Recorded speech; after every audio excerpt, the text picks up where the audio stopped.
उत्तराखंड के झांसी जिले की गरोठा विधानसभा क्षेत्र अंतर्गत मां बेत्रवती के दाहिने तट पर श्री भक्त प्रहलाद जी की जन्मस्थली, प्राचीन पौराणिक नगरी, तीर्थ स्थली एरच में आज हम सभी लोग ये दिव्य और भव्य घाट का निर्माण देख रहे हैं।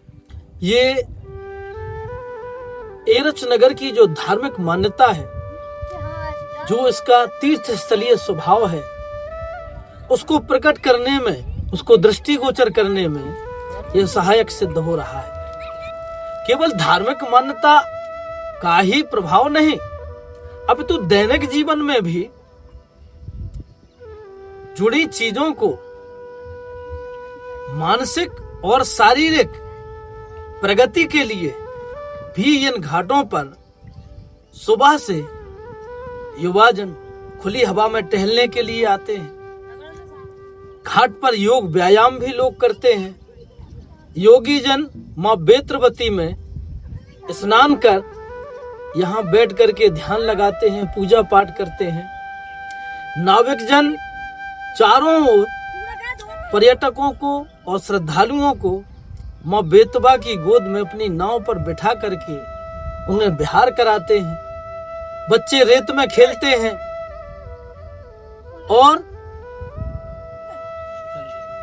जो एक शांति का अनुभव होता है वो उसी व्यक्ति को हो सकता है जो मां बेतवती की गोद में इस मड़िया घाट पर बैठ करके जब तक पूजा ध्यान करता है।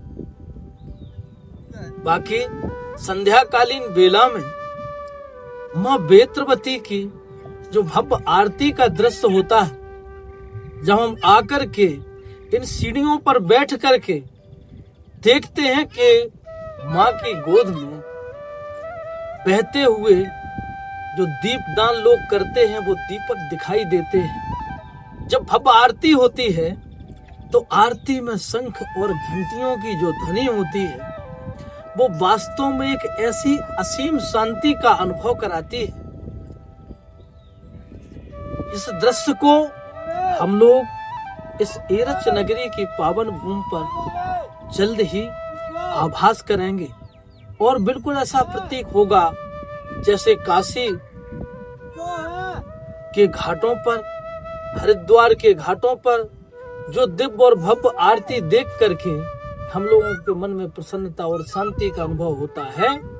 आने वाले समय में एरच नगरी में इसके तीर्थ स्थलीय स्वरूप के प्राकट्य होते ही हम सभी आज वो अनुभव कर रहे हैं और आगे इस अनुभव को निश्चित रूप से एक भव्य रूप मिलता जा रहा है और मिलता रहेगा।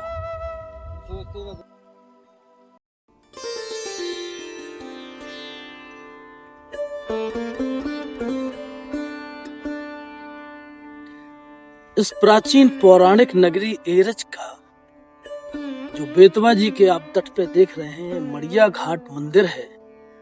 प्रतिवर्ष मां बेतवा इन्हें भोले बाबा को स्नान कराती हैं।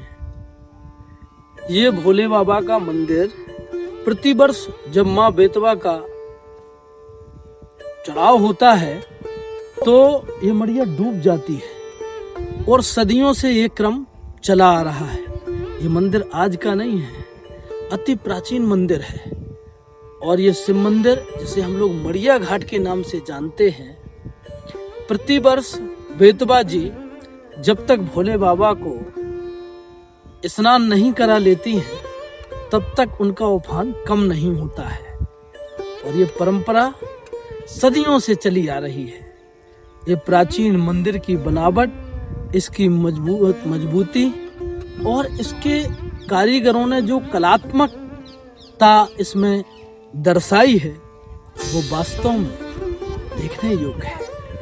हम लोग जब मंदिर के अंदर जाकर के भोले बाबा का दर्शन करते हैं, शिवलिंग का दर्शन करते हैं और वहां बैठ करके सहज में ही ध्यान लग जाता है।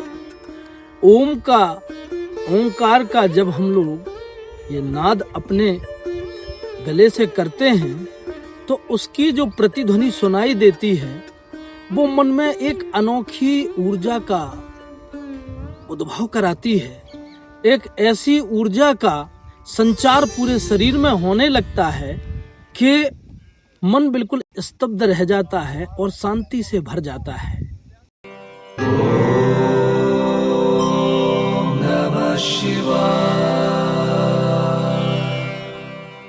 ओम नमः शिवाय। किसी भी क्षेत्र में संत का आगमन बड़ा ही शुभ और कल्याणकारी होता है। निश्चित रूप से हमारे यहाँ पूज्य श्री श्री 1008 श्री उमेश दत्त गिरी सांडिल जी महाराज जब से एरच नगर में पधारे हैं, उनके आगमन से एरच नगर में जितने भी मंदिर जीर्ण और शीर्ण थे, क्योंकि प्राचीन नगरी है, पुराने काफी सारे मंदिर थे, उनके कुछ अवशेष जैसे खंडहरों में तब्दील भी कुछ जगहें थी, लेकिन पूज्य महाराज जी ने सारे मंदिरों का जीर्णोद्धार कराया और श्री भक्त प्रहलाद जन कल्याण संस्थान की स्थापना करा करके आज हम सभी पूरे गांववासी इस संस्थान के माध्यम से क्षेत्र के यशस्वी विधायक माननीय श्री जवाहरलाल राजपूत जी से ये मांग की कि एरच नगरी के तीर्थ स्थलीय स्वरूप को विकसित कराने के लिए आप प्रयास करें। और माननीय विधायक श्री जवाहरलाल राजपूत जी ने प्रदेश के यशस्वी मुख्यमंत्री माननीय श्री योगी आदित्यनाथ जी से मिलकर के एरच नगरी के इस इतिहास को, इस धार्मिक मान्यता को उनके समक्ष जाकर के रखा। तो उत्तर प्रदेश सरकार द्वारा ये पर्यटन विभाग के द्वारा आज ये पक्के घाट का निर्माण मां बेतवती पे हो रहा है। आने वाले समय में निश्चित रूप से मां बेतवती के तट पर बना हुआ ये घाट, जब इसमें मां बेतवा जी की भव्य आरती होगी तो निश्चित ही ये हमें काशी और हरिद्वार जैसी भव्यता का आभास कराएगा।